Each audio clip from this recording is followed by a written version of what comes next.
على سيدنا محمد أشرف الأنبياء والمرسلين وعلى آله وصحبه أجمعين.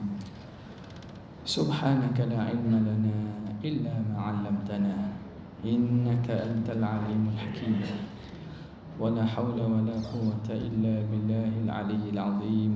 رب اشرح لي صدري ويسر لي أمري واحلل عقدة من لساني يفقه قولي وسجل لساني واهد قلبي بحق سيدنا محمد صلى الله عليه وسلم.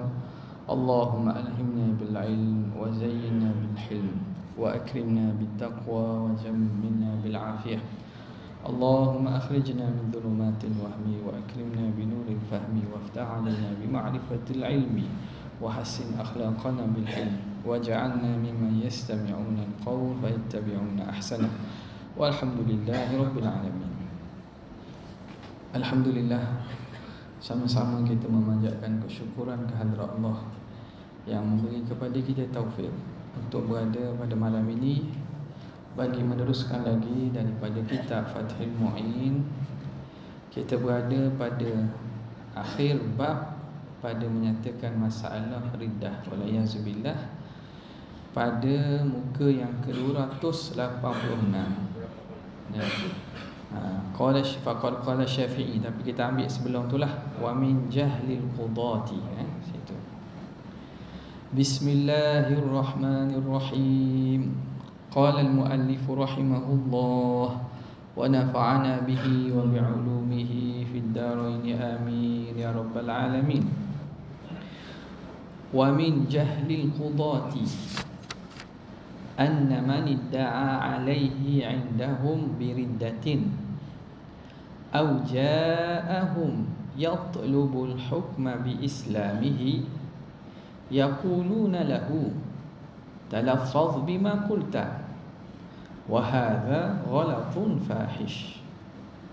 Arti dia adalah termasuk kebodohan para qadhi bahawa orang yang didakwa murtad dihadapkan mereka atau menghadap mereka untuk memohon hukum keislamannya.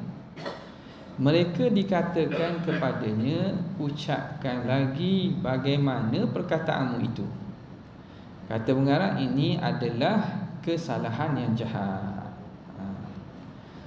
Jadi di sini satu daripada pesanan ataupun masalah yang dibawa datang oleh pengarang berkaitan dengan tata cara qadhi meminta keterangan. Hakim dan qadhi ni dia perlu mendengar keterangan untuk pembuktian, terutamanya bab besar macam ni, bab adakah murtad atau tidak ni. Sebab dia akan hukumnya besar, dia akan berkait dengan hubungan dengan suami isteri, adakah boleh kekal atau terfasakh, kemudian dengan keluarganya, saka boleh makan tidak.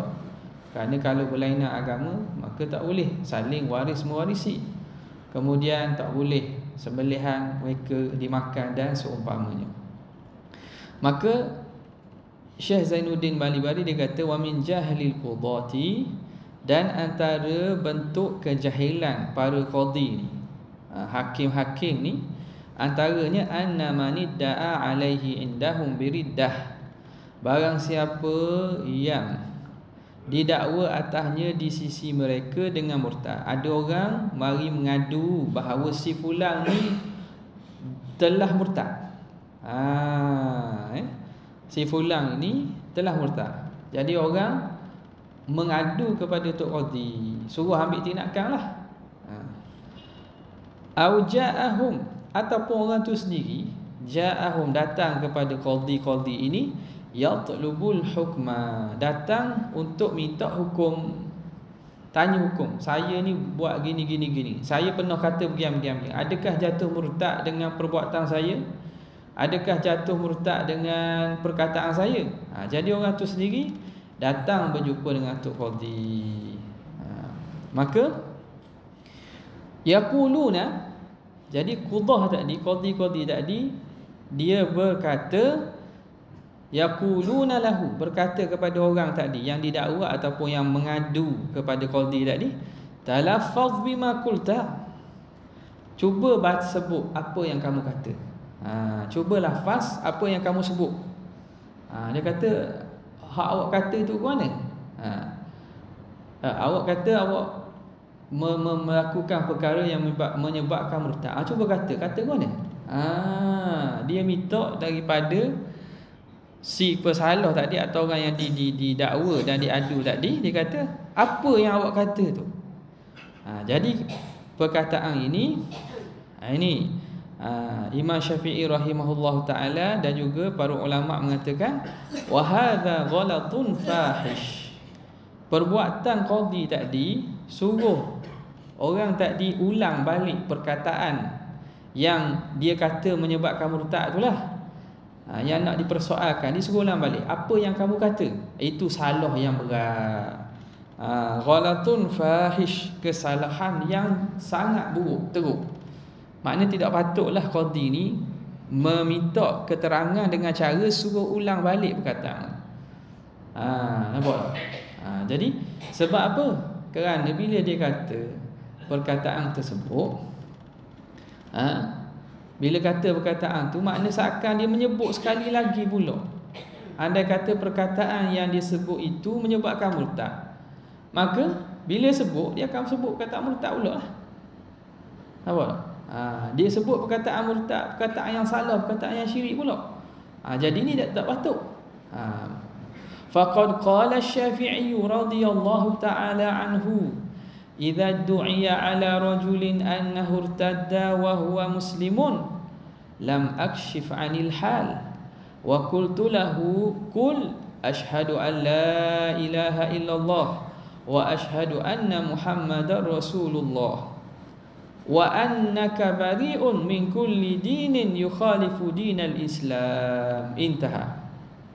Maka kalau berlaku sedemikian situasinya, maka kata pengarang, maka sungguhnya Asy-Syafi'i telah berkata, apabila seseorang didakwa murtad sedang ia muslim, maka saya tidak mengungkapkan keadaan kemurtadannya, dan saya katakan kepadanya, katakanlah saya bersaksi tiada Tuhan selain Allah, dan saya bersaksi bahawa Muhammad adalah Rasulullah, dan bahawa engkau melepaskan diri dari segala yang berselisih dengan agama Islam. Habis. Jadi masalah ini apabila disoal Imam Syafi'i, macam mana nak buat dalam kes gini? Imam Syafi'i beri fatwa. Kata Imam Syafi'i, faqad qala Syafi'i, telah berkata Imam Syafi'i, idza du'iya 'ala rajulin, jika didakwa atas seorang lelaki annahu irtadda, orang dakwa dia murtad, lalu dibawa datang berjumpa dengan hakim. Hakim akan minta lah keterangan. Wa huwa muslim, walhal dia ini zahirnya Islam, dia orang Islam. Tak? Dia zahir Islam. Kalau dia sendiri jelas-jelas dia mengaku murtad, dia buat perbuatan yang jelas-jelas murtad, tu jelas lah. Sekarang ni orang dakwa dia melakukan atau bercakap benda yang menyebabkan keluar pada Islam, menyebabkan murtad, dalam keadaan dia tu masih dikira sebagai Islam. Jadi Imam Syafi'i kata, kalau ada orang dakwa seorang lelaki murtad, lam akshif 'anil hal, aku tidak akan cari dan juga bongkarkan keadaan dia. Aku tak akan selidik. Aku tidak akan selidik keadaan dia tu betul ke tak. Nampak tak? Aku tak perlu tanya-tanya, aku tak tanya dah. Faqultu lahu, aku akan kata kepadanya, ashhadu an la ilaha illallah wa ashhadu anna muhammadar rasulullah. Aku akan suruh dia kata gitu. Maknanya tak payah tanya lah. Imam Syafi'i tak akan tanya awak kata benda apa yang awak sebut, tak. Terus aku akan suruh dia ngucap. Ngucap terus. Sebut. Katakanlah ashhadu an la ilaha illallah wa ashhadu anna muhammadar rasulullah. Jadi kenapa begitu? Pertamanya, ni kata kefahaman dan juga kebijaksanaan hakim dan qadi ni. Qadi dia bukan kena bijak saja. Hakim ni tak boleh bijak saja. Dia kena bijak dan bijak sana. Bukan bijak sini je. Dia kena bijak sana pula. Bijak jauh ke depan. Dia tak boleh fikir hak zahir saja. Jadi Tok Qadhi ni dia kena lebih pada orang dari segi kebijaksanaan tu. Sebab apa? Sebab dia nak ukur orang. Orang ni mari macam-macam. Kalau jenis orang hok pandai putar belik, Tok Qadhi akan termakan lah. Sebab itulah jawatan ataupun pangkat hakim atau qadhi ni, apatah lagi qadhi qudah ni, ialah ulama yang hebat-hebat, besar-besar. Yang mana yang telah pengalaman banyak, dia kenal. Orang ni mari ni, kalau hak Tok Qadhi lama-lama tu, mari kena ada. Sebut 2-3 ayat masalah gini-gini, dengar kenyataan isteri pula, tahu dah ni, tak ada masalah lain. Masalah boleh kena ada. Ada, boleh kena ada. Sekilas ikan di air telah tahu jatah macam ni. Jadi boleh tahu dah. Jadi Imam Syafi'i kata, apabila mari orang mengadu, tak payah tanya. Sebab apa? Kalau dia suruh ucap kembali perkataan itu, andai kata perkataan tu menyebabkan kufur, maka dia ucap perkataan kufur. Jadi macam mana buat? Ala kulli hal, jawapannya suruh mengucap je lah. Suruh mengucap saja. Sebab kalau mengucap, andai kata perkataan dia itu tidak bawa pada kufur, jadi mengucap je dia kira zikir. Mengucap dia kira zikir, dapat pahala. Andai kata memang perkataan dia dulu menyebabkan kufur, mengucap dia dapat masuk Islam balik. Jadi dalam kedua-dua keadaan tak ada keperluan pun untuk tanya dia macam mana awak sebut. Nampak tak? Sebab bila sebut ni, dia sebut dengan mulut ni berat sikit, dia lain dengan tulis. Sebab itu kalau tolak dengan cara tulis atau SMS ni, dia termasuk daripada kinayah. Lagi mana dak lafaz ataupun tidak ada niat, maka dak jatuh. Tapi kalau sebut mulut, sebut mulut dengan makna dia faham makna tu, jatuh. Walaupun dia kata saya gurau aje nak tolak bini. Tak. Gurau aje baca skrip lakonan.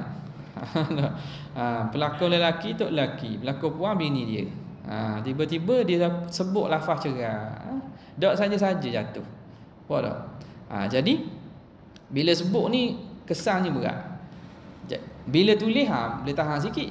Jadi Imam Syafi'i rahimahullah ta'ala kata, aku tak akan tanya awak sebut macam mana tu, terus aku akan suruh dia mengucap.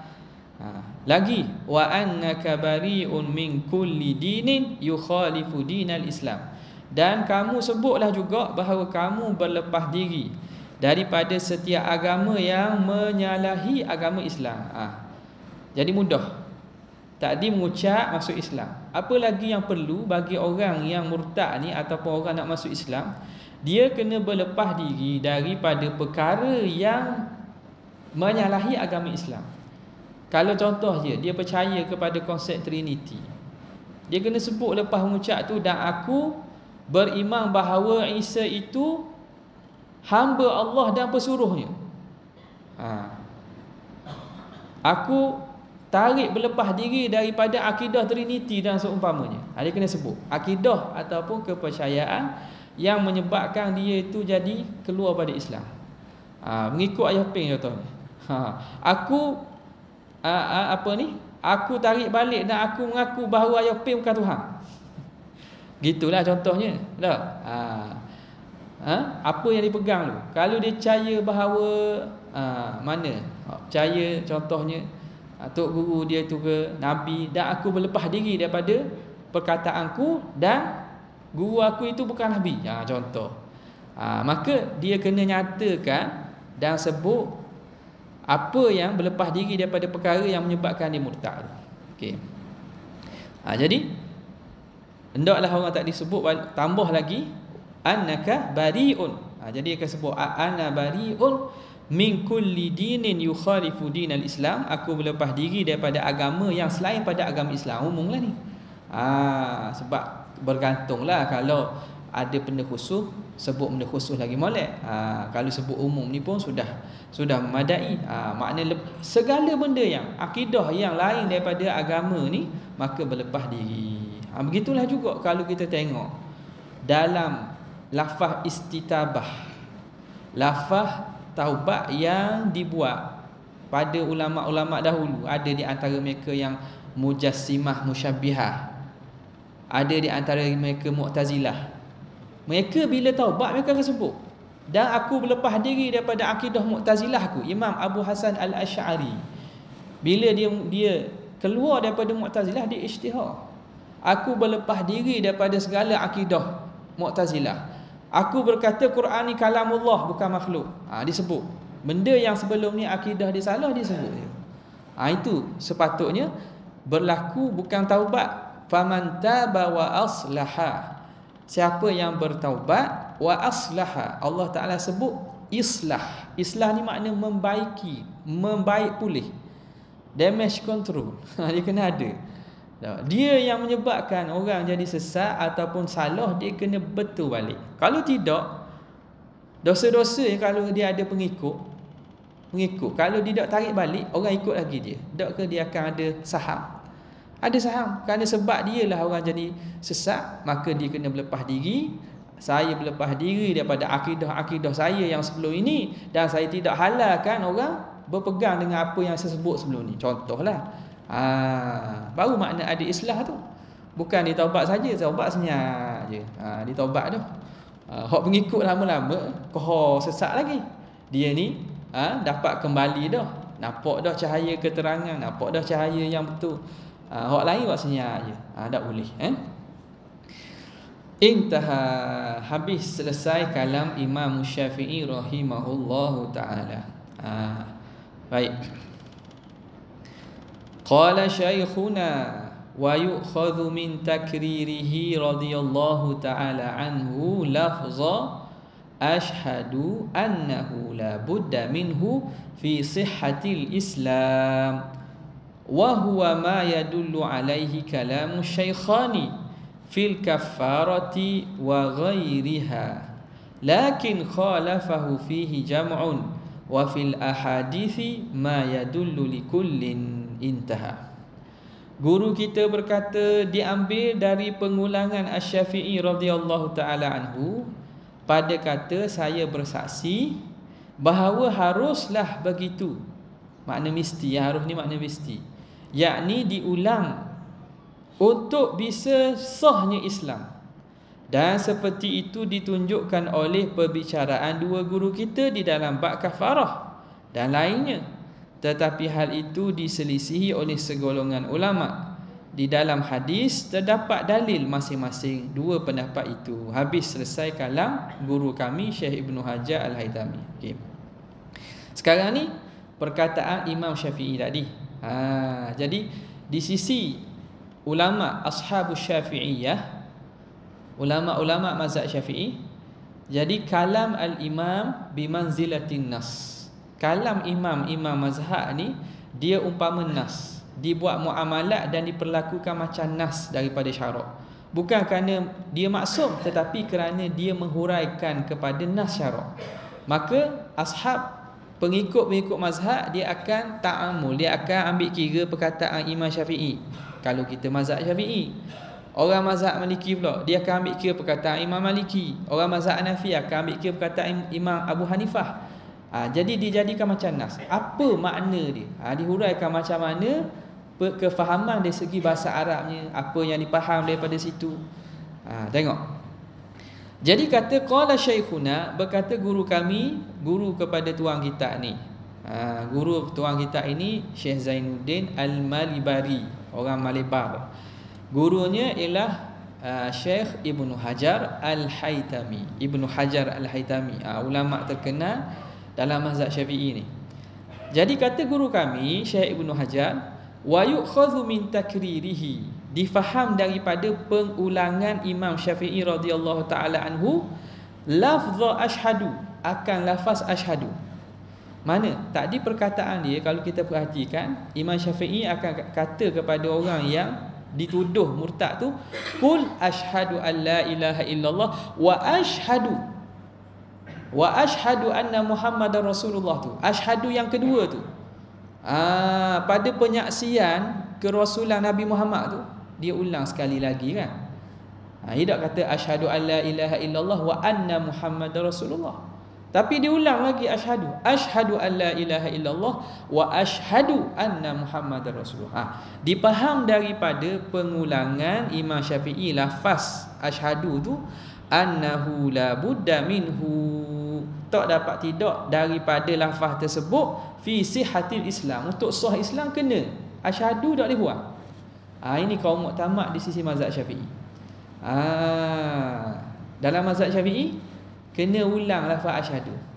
Jadi kena beri perhatianlah orang mengaji kitab akidah Asy'ariyah kita, kadang-kadang pengarang tu mazhab Maliki. Pengarang mazhab Maliki. Tak, contoh Imam Dusuki rahimahullah taala, Imam Ibrahim Laqani, tak, dan beberapa ulama-ulama yang mensyarahkan kepada matan-matan akidah Asy'ariyah ni, mereka ni sebahagiannya ialah ulama mazhab Maliki. Mazhab Maliki tak syarat sebut asyhadu sekali lagi. Tak. Ataupun tak syarat asyhadu la ilaha illallah pun memadai. Jadi kerana itu, bila kita nak pakar ambil daripada kitab akidah, kena ambil perhatian yang situlah. Di sisi mazhab Syafi'i kita, sebab ini berkaitan hukum. Hukum ni ialah ahkam taklifiyah. Af'alul mukallafin, perbuatan mukallaf. Dia masuk dalam perbahasan fiqh. Maka dia kena kembali kepada hukum fiqh lah. Maka dalam masalah ini mazhab Syafi'i, kalau Tok Qadi itu berhukum dengan mazhab Syafi'i, dia kena suruh orang tu ulang asyhadu, sebut dua-dua, asyhadu alla ilaha illallah wa asyhadu anna Muhammadar Rasulullah. Kalau tak ada wa asyhadu saja pun tak apalah, tak ada wa pun, tapi asyhadu tu kena ada. Itu syarat untuk mana dalam mazhab Syafi'i baru dikira sah. Ini kaul muktamad ni. Pandangan muktamad mesti diulang asyhadu tersebut. Okay. Jadi nak hak lain tak boleh. Nak tukar lafaz lain, tak boleh sebut asyhadu lah. A'taqidu alla ilaha illallah, aku i'tiqad. Makna lebih kurangnya aku menyaksikan dengan aku i'tiqad. Tapi tak boleh, sebab apa? Sebab lafaz ni lafaz yang sabit demikian. Lafaz syahadah ni sabit dengan lafaz asyhadu dah. Walaupun sama pada makna ataupun pergantian tu. Dan kena ikut turutan. Ikut turutan makna tak boleh sebut asyhadu anna Muhammadar Rasulullah, asyhadu an la ilaha illallah. Boleh jadi daripada kalam Imam Syafi'i tadi difaham bahawa mesti diulang lafaz asyhadu tadi. Diulang lafaz asyhadu annahu la budda minhu fi sihhatil Islam wa huwa ma yadullu alaihi kalamu syaikhain, dan itulah yang menunjuk atas pandangan ini juga oleh kalam dua syekh, iaitu An-Nawawi dan Rafi'i fil kafarati wa ghairiha, pada bab kafarah dan juga selain daripadanya. Jadi ini juga yang dipaham daripada kalam Imam Nawawi dan Rafi'i dalam bab perbincangan kafarah dan lainnya, bahawa kena ada asyhadu untuk sah syahadah tadi. Lakin namun khalafa fihi jam'un, khilaf padanya oleh sekumpulan ulama. Ada sebahagian ulama kata tak perlu asyhadu, dak ulang pun tak apa. Tak ulang pun tak apa. Sebut la ilaha illallah ataupun asyhadu alla ilaha illallah wa anna Muhammadar Rasulullah pun sudah memadai. Jadi itu pandangan bukan muktamad lah. Wa fil ahadisi, dan dalam hadis-hadis, ma yadullu likullin, ada belaka apa yang menunjukkan bagi setiap pandangan ni. Maknanya benda ini benda khilafiyah, ada sandaran pada hadis, masing-masing ada sandaran. Tapi berdasarkan tarjih bagi kaul muktamad ialah kembali kepada apa yang hampir dengan perkataan Imam Syafi'i. Maka berdasarkan itu pandangan kena ulang asyhadu itu ialah yang muktamad. Intaha, selesai perkataan Imam Ibnu Hajar Al-Haytami.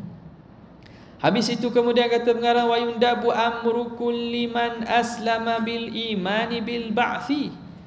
Sunnah ataupun sunat memerintahkan kepada setiap orang yang mulai memeluk Islam supaya beriman terhadap hari kebangkitan kembali setelah mati. Jadi apa lagi patut disuruh ataupun disertakanlah hukumnya, wa yundabu, sunat, amru kulli man aslama, menyuruh setiap orang yang Islam bil imani bil ba'thi, supaya beriman dengan hari kebangkitan. Sebab ni banyak-banyak ayat Quran turun. Antara benda yang besar Allah Ta'ala turunkan Quran ni kepada umat Arab dan selainnya supaya beriman ada hari kebangkitan. Ada hari kebangkitan. Bukan manusia mati itu mati habis selesai. Ada hari yang akan dibangkitkan dan dibuat kira bicara. Maka setelah mengucap tadi dan segala syarat-syarat, sunat pula orang yang nak ajar orang beriman tu kena beriman. Aku percaya adanya hari pembalasan. Ni tak apa, mana-mana bahasa pun tak apa. Yang naknya dia yakin ada hari pembalasan tu. Wa yushtaratu li naf'il islami fil akhirah ma'a ma marra tasdiqul qalbi biwahdaniyatillahi ta'ala wa rusulihi wa kutubihi wal yaumil akhir. Untuk kemanfaatan Islamnya, di samping dua kalimah syahadah, disyaratkan membenarkan keyakinan hati mengenai wahdaniyah Allah, mengenai kitab-kitab Allah, para rasul dan hari kiamat. Okey, selesai. Tadi suruh mengucap tu, itu syarat masuk Islam dan diperlakukan hukum dunia. Syartun li ijra'i ahkami dunyawiyah. Syarat untuk diperlakukan hukum dunia. Makna kita anggap dia orang Islam, dia saudara kita. Kita boleh menikah kahwin, boleh bermakan sembelihang dia, boleh jadi tok imam, banyak lagi lah. Itu syarat zahir. Dan kita disuruh hukum zahir je lah. Okay. Nahkumu bizawahiri wallahu yatawalla sarair.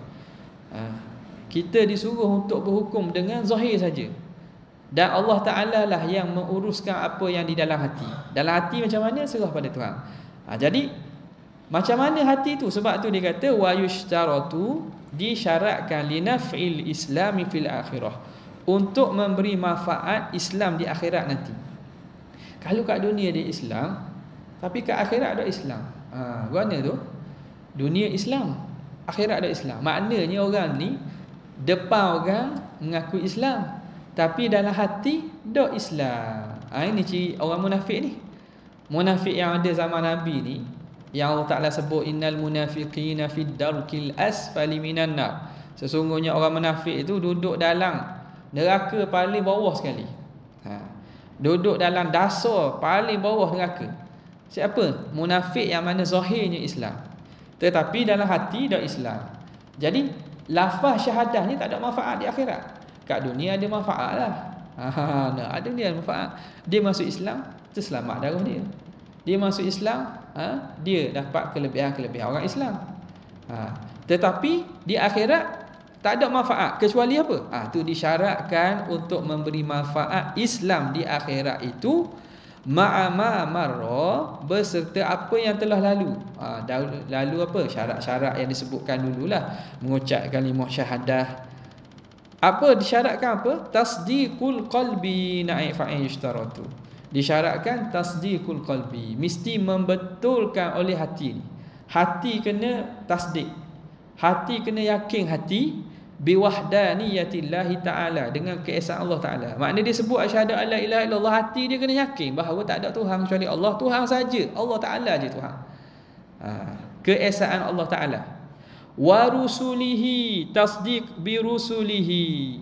Tasdiqul qalbi bi rusulihi, kena yakin hati dengan rasul-rasul Allah Ta'ala. Wa kutubihi, dan juga kitab-kitab dia. Yakin. Ni dalam ilmu akidah lah. Tak kita belajar rasul yang Allah Ta'ala turunkan ni ada berapa? Yang wajib kita tahu secara tafsir 25 orang. 25 orang rasul kan? Dah. Rehan buat lagu kan, nak suruh ingat. Nak suruh ingat. Kalau tanya kita kot, boleh jadi lepas 2-3 orang. Tak cukup. Cuba buat senara sekali, buat senara. On the spot, ujian on the spot, tulis. Boleh tulis tak 25? Kalau budak tadika dia ingat mulu, atau orang hafal lagu dia ingat mulu. Tapi kira-kiranya kalau orang sebut kita kenal. Harun ni siapa Harun? Harun ni Nabi dan Rasul. Zakaria ni siapa? Zakaria ni Nabi Rasul. Yahya ni siapa? Nabi dan Rasul. Dia kata Yahya siapa? Yahya ni speaker lah. Dah kena lah. Orang tanya Nabi ada tak? Tak ada, tu sahabat aku. Abu Bakar Nabi. Tukar mimbar sekali. Tukar mimbar sekali.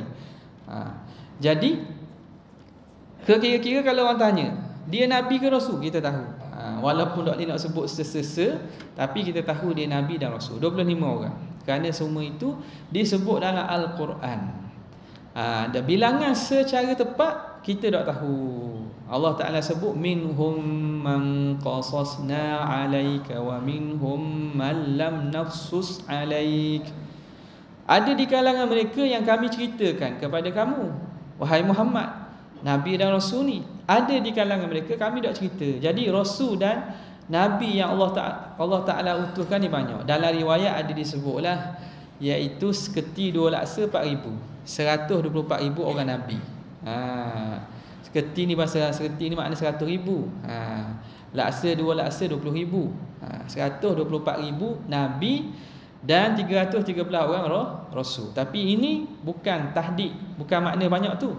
Bahkan banyak mana kita tak tahu. Boleh jadi ada lagi Nabi-Nabi dan Rasul yang Allah Ta'ala tak beritahu.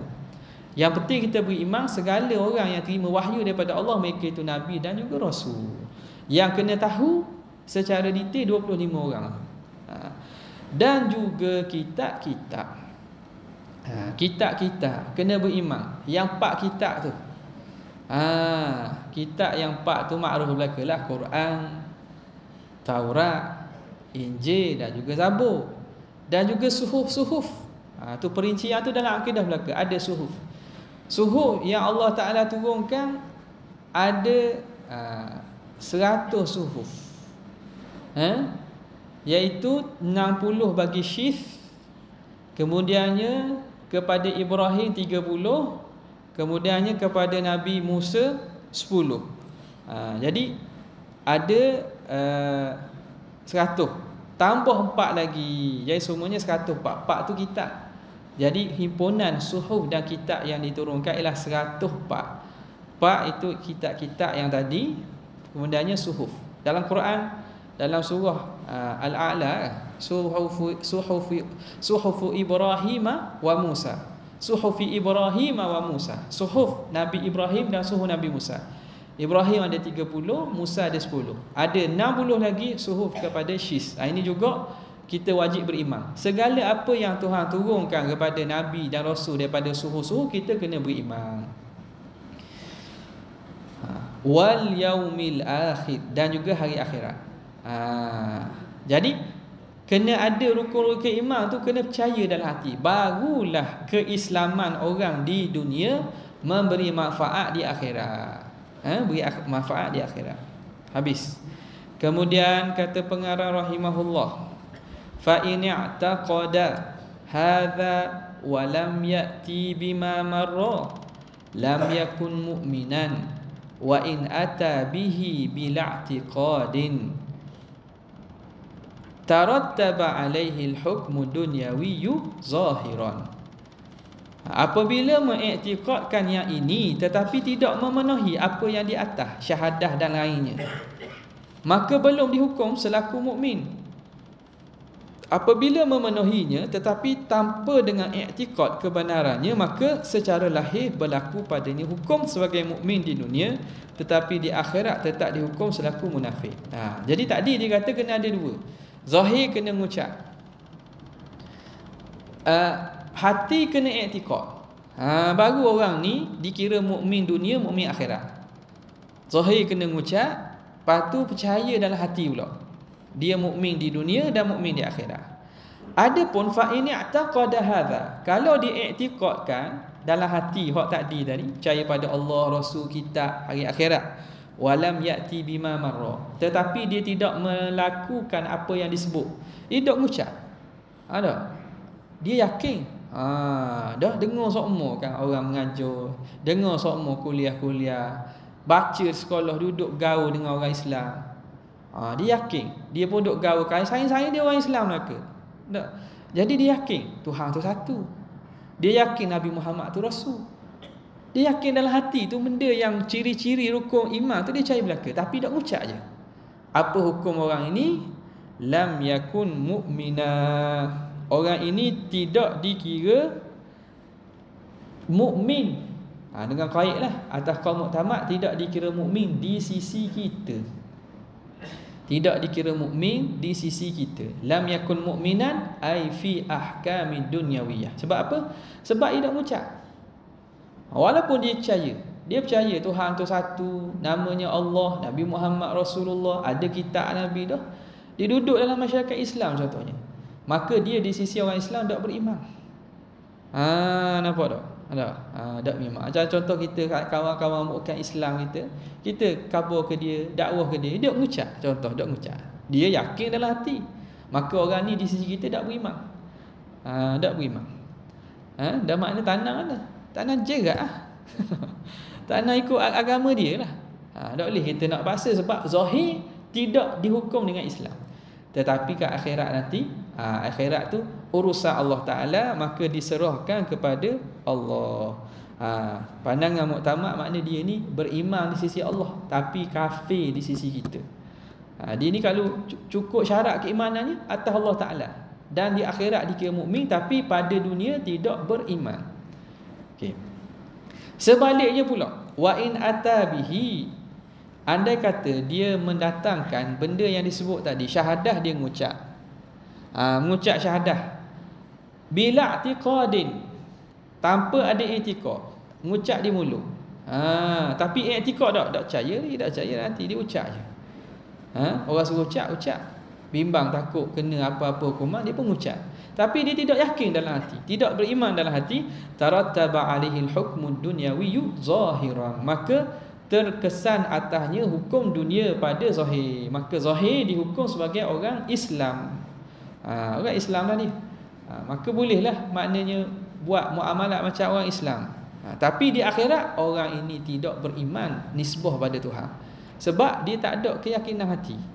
Dia tak yakin kepada benda yang disebut tu. Maka di akhirat dia ni tertak di kalangan orang yang tidak Islam, bahkan termasuk di kalangan orang munafik yang mendapat tempat yang paling bawah daripada neraka.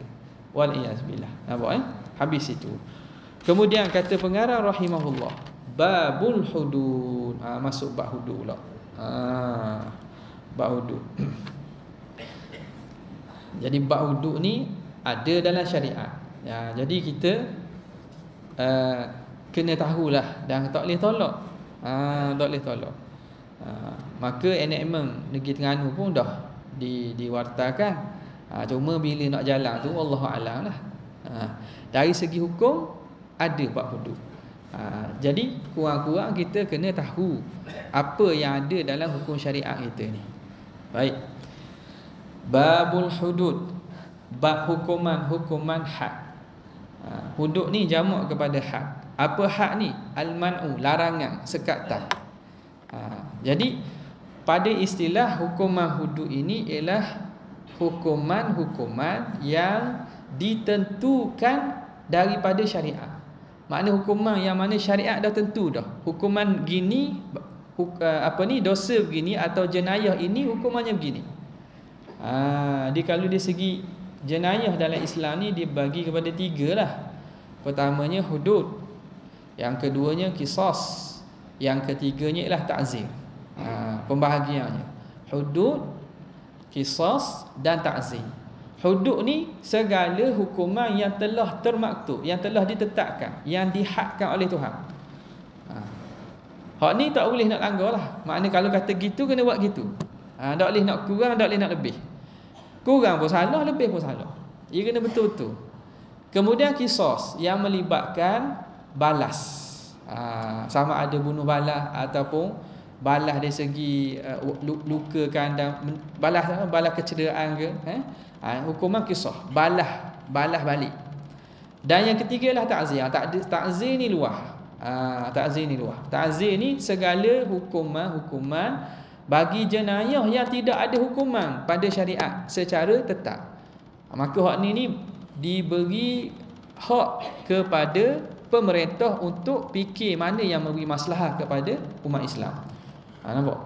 Jadi banyak-banyak hak ada ni kadang-kadang masuk dah sama ada dalam hukuman ta'zir itulah.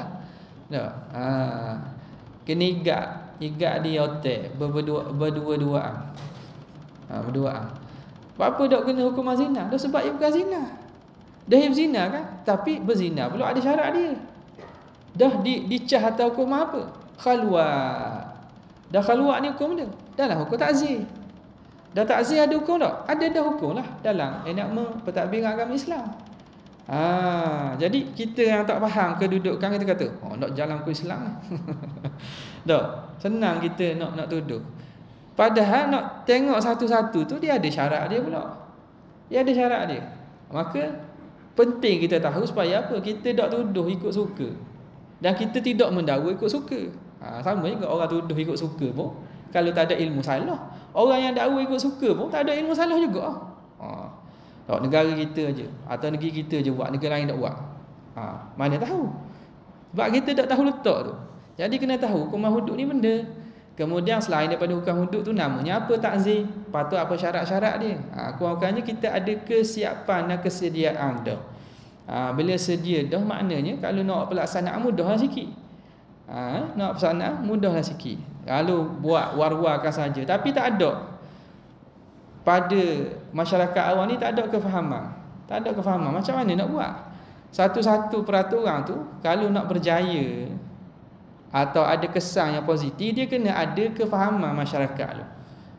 Nampak tak? Ada kefahaman masyarakat tu, biar masyarakat faham. Kurangnya benda ni, dia akan menjadi asas kepada orang mengelakkan jenayah. Tahu dah bahaya ni.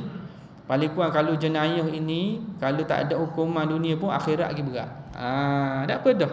Dia dapat menghalang daripada keinginan untuk melakukan jenayah. Okey. Jadi itu 3 jenayah dalam Islam. Ada namanya hudud, ada namanya qisas, dan ada namanya takzir. Takzir ni banyaklah ni. Hok dok makan dok puasa bulan Ramadan. Dok puasa bulan Ramadan. Kena apa ni? Kena bawa usung dengan apa ni, kereta jenazah. Bawa kereta jenazah keliling bandar contohnya. Itu semua hukuman takzir. Zaman dulu tak ada. Dah reka dak, memang Tuhan dan syariat ni beri peluang dan juga beri kebebasan untuk pemerintah menentukan hukuman mana yang lebih sesuai dan juga menghalang daripada benda tu berlaku. Nampak maka banyak dalam hukuman hudud ini. Antara yang termasuk dalam hukuman hudud ni ialah hukuman zina. Satu, sebab dah ada apa nama ni, hukuman-hukuman khusus.